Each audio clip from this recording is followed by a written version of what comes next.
Is muna sa init at dilim ang ilang mga residente sa may Arkong Bato sa Valenzuela City. Ito'y matapos sumabit sa isang truck ang mga kable ng kuryente na naging dahilan ng pagbagsak ng dalawang poste nito. Ang update niyan alamin natin sa sentro ng balita ni Bernard Ferrer. Halos 4,000 residente ang nawalan ng supply ng kuryente makaraang matumba ang dalawang poste sa MH Del Pilar Street, Arkong Bato, Valenzuela City kagabi. Ito'y matapos sumabit at mahila ng isang 14-wheeler na truck ang mga kable ng kuryente at internet sa lugar. Simula alas 10:30 kagabi nang mawala ng supply ng kuryente. Umaaray naman ang ilang residente sa epektong dulot ng brownout. Ay, siyempre po, wala po kaming tulog. Wala raw ilaw. Wala kaming tulog. Siyempre, may edad na rin ako, siyempre. Oh. Pero okay lang, kalma, kasi ano magagawa natin, aksidente yan. Sabi nga nila, aksidente. Pero maraming apektado tulad ng mga dito sa likod namin na ano pa.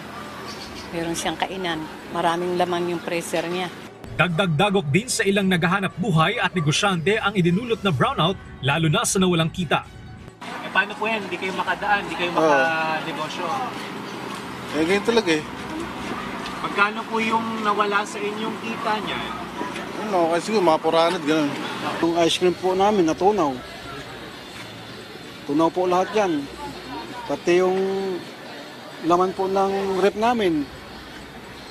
Pati kagabi hindi kami nakatulog dahil mainit, daming lamok.